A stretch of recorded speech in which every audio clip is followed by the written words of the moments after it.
Well, welcome back to the garage again. As you can see, we've got the Beetle back in for a little bit of a problem.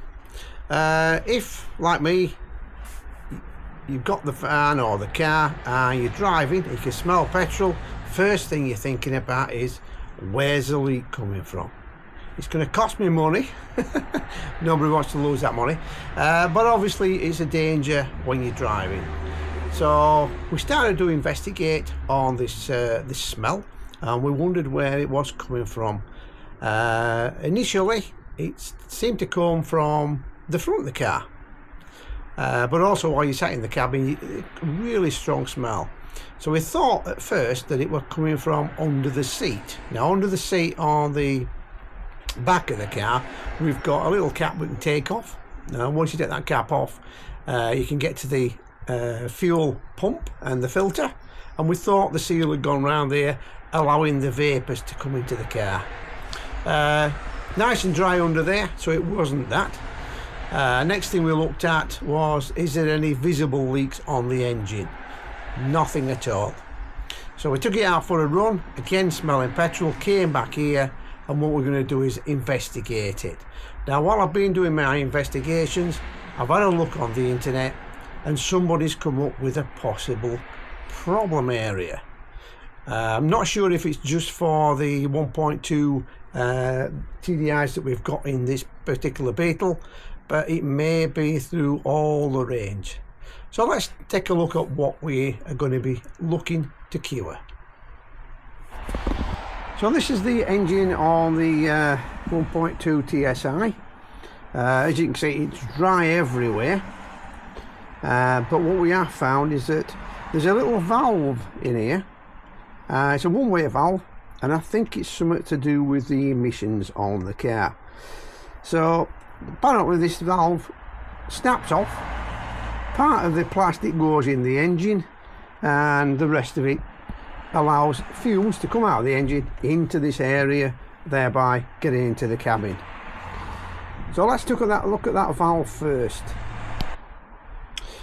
So this is the little valve that we're going to replace.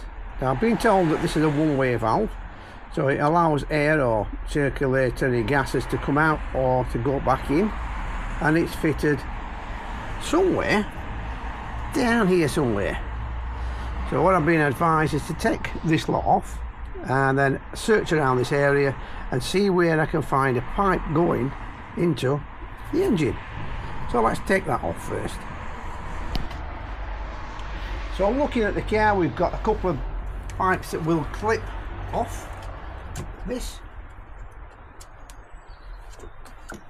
And there we go. And then we're going to have to remove this area, so I've been told, to get to the pipe and the vent underneath. So a couple of screws out of that area.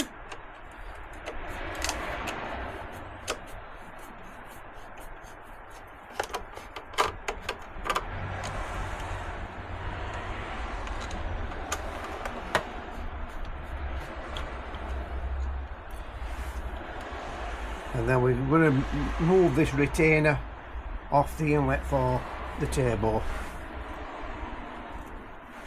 So that's our first piece off. So we can see there's a couple of catches at the back, and I'm hoping that if we release these, it will allow that to come off. So there we go, we've got that off. Got a little bit of residue underneath, so yep, sure enough, we've got a pipe that runs from there round here onto that area.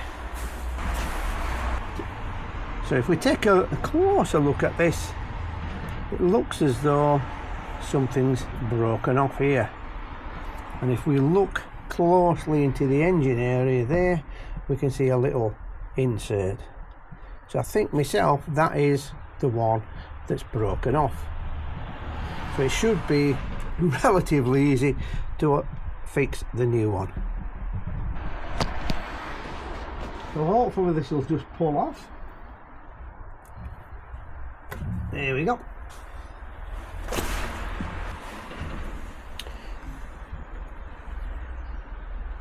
So if you compare the new one to the old one, you can see there's quite a lot of difference, as that section's missing. You can see there it's snapped off in the end, so I'm assuming that that is the problem. So we're going to fix that back up.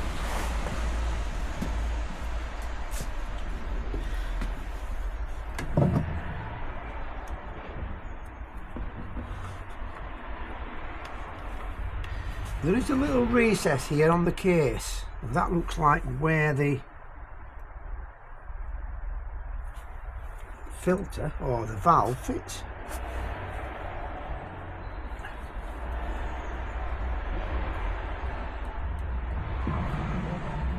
Looks like it rests on that area. Now that's a lot better than the other one. The other one allowed it to move around too much. So that looks like a simple fix. We've got a little bit of residue around here, so it looks like it's blowing out. So I'm not sure whether or not this is the actual cure, but sort of being told it should be. So we've got this pipe that comes from the airbox down here. So like I said, I think it's something to do with the gases or the circularity system. So it doesn't look like there's any more problems under here. What I'm going to do is clean that up.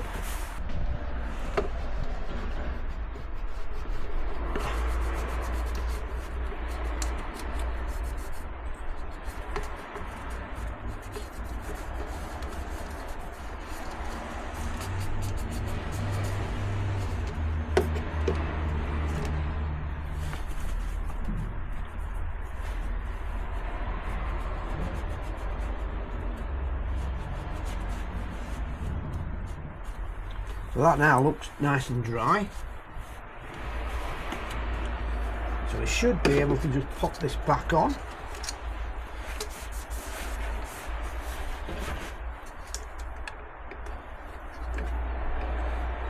Just got to make sure we get the wiring in the right place.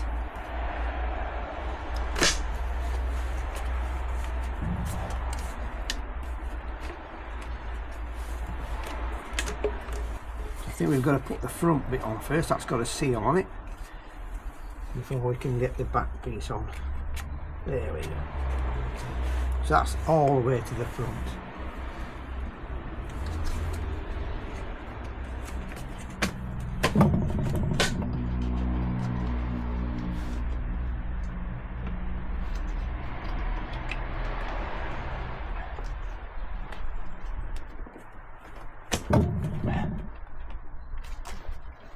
There we go, that's nice and firm. It looks to be in the right position as it was before.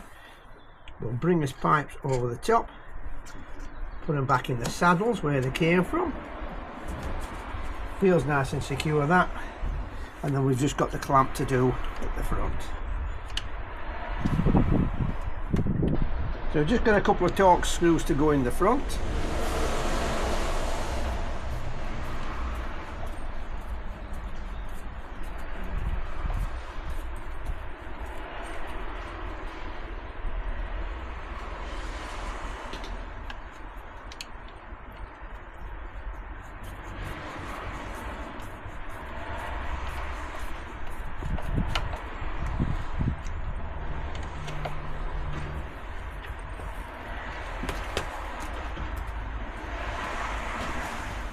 While we're here, we're also going to check the oil.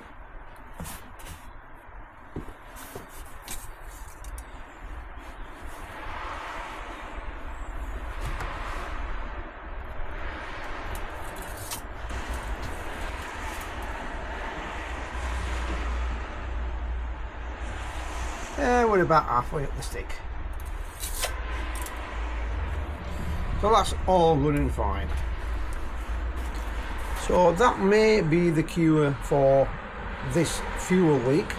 We'll take it out for a run and we'll bring it back in a moment and we'll give you the verdict. Right, so I'm pleased to announce that that's the cure for the smell of fuel in this area. Been out for 10 or 20 minutes, no fuel smell whatsoever. So great news, and a great result on that one. Little short video obviously, but it gives you the idea of what could be the problem if you've got the same car or the same engine. So I hope to see you next time. Bye for now.